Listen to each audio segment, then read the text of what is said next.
ayan mga sisi love. So, syempre, hindi pwedeng hindi rin namin to itatry. So, ayan, ito yung pinaka-favorite ko dito sa lahat ng mga rides dito. So, ito mga sisi. Kasi pag umupo ka dyan, ang sarap sa piling kapag nagpadulos-dos. So, diba, sabi ko kay ate, itry din niya.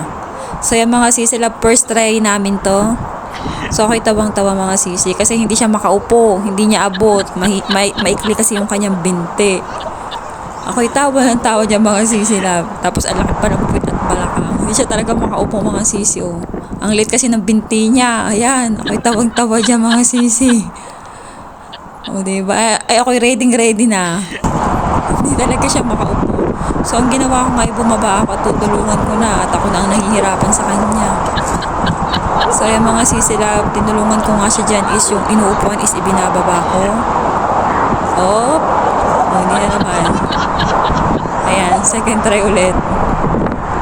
Ayaw, nakuha ng mga sisi love. Pero sabi ko sandali at kami sabay.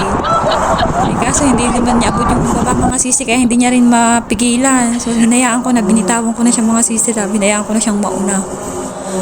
So yan, tawa kami dyan ng tawa mga sisi love. O, diba? O, sarap kaya magganyan. Uy, diba? So yung mga sisi love, after nga niyan, syempre hindi pwedeng hindi ulit namin itatry. So nagtry ulit kami for the second time. Pero dyan naman, this time naman is nagpalit kami ng pwesto.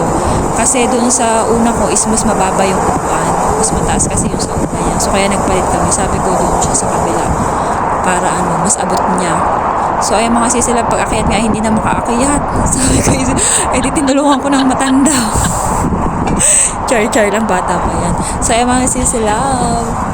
So ayan, ito nga easy lang siya. Nung pagka-try namin ng pangalawa is okay na.